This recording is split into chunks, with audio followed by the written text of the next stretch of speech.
আসসালামু আলাইকুম, আশা করি আলহামদুলিল্লাহ সবাই ভালো আছেন। এটা একটা মিনি ব্লগ আপনাদের সাথে শেয়ার করি। মেলায় আমরা গেছিলাম সবাই মিলে।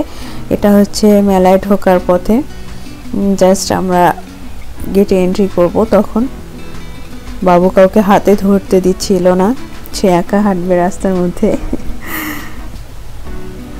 যাই হোক, যত সারাদিন ঘুরে আমার যে এক্সপিরিয়েন্সটা গ্যাদার হয়েছে সেটা আপনাদের সাথে শেয়ার করি। সংসারের টুকিটাকি জিনিস কেনার জন্য, কম দামে সুন্দর জিনিস কেনার জন্য আমার কাছে সবচেয়ে প্রফিটেবল স্টল মনে হয়েছে। এরকম কয়েকটা স্টল আছে সেম ক্যাটাগরির, সেটা হচ্ছে 150 টাকার যে স্টল। আপনারা যা নেবেন দেখে শুনে বুঝে নেন। আর ভিডিওতে আমি যা দেখাচ্ছি যে জিনিসগুলো, সবগুলো 150 টাকা দোকানের জিনিস। এগুলো অনেক কিছু আছে, ভ্যারাইটির জিনিস আছে। আপনারা আপনাদের প্রয়োজন এবং রুচি পছন্দ অনুযায়ী আপনারা দেখে বেছে নিতে পারেন। যা আমি দেখাচ্ছি, যে হাঁড়ি পাতিল প্লাস্টিক কুশন সবগুলো হচ্ছে 150 টাকা। তবে একটা জিনিস, যে আমাকে কিছু কিছু জিনিস আমি যেটা দেখলাম একেবারে লো কোয়ালিটি, যেটা 50 টাকা দিলেও আমি নিতাম না। আর জিনিসগুলো মোটেও 150 টাকার না, মনে হয়েছে যে 30-40 টাকার জিনিস। আর কিছু জিনিস মনে হয়েছে একদম, এটা বাইরে গেলে আমি 200-300 টাকার এটার দাম, 150 টাকা আমার কাছে অনেক লাভজনক। তো আপনারা যখন নেবেন তো দেখে শুনে একটু বুঝে নিতে হবে। অনেক ভালো জিনিস আছে, আবার ভালো জিনিসের মাঝে কয়েকটা জিনিস খারাপও রেখে দিছে। আমার কাছে মেলায় ঘুরে আমি ঘুরে ফিরে এই দোকানটাতেই আমি অনেক বেশি, এই দোকান বলতে 150 টাকার দোকান কয়েকটা আছে, একটা স্টোর না। আপনারা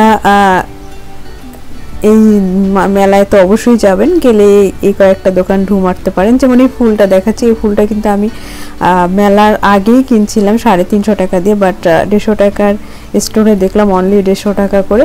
এরকম ছোটোখাটো কিছু জিনিস আছে যেগুলো কিনে লাভজনক, আর যেগুলো কিনে একেবারে মানে লস। আমার কাছে এই দোকানটা সবচেয়ে বেশি ভালো লাগছে, এই জন্য এই ঘুরে ফিরে এই দোকানটাই আপনাদেরকে ভিডিও করে একটু দেখাচ্ছি।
আমি আমার পছন্দ মতো 2-3টা জিনিস 150 টাকার দোকান থেকে কিনছি, সেগুলো আপনাদেরকে দেখাচ্ছি। 2টা মগ, তারপর প্লাস্টিকের ঝুড়ি, এগুলো আমার ভালো লাগছে।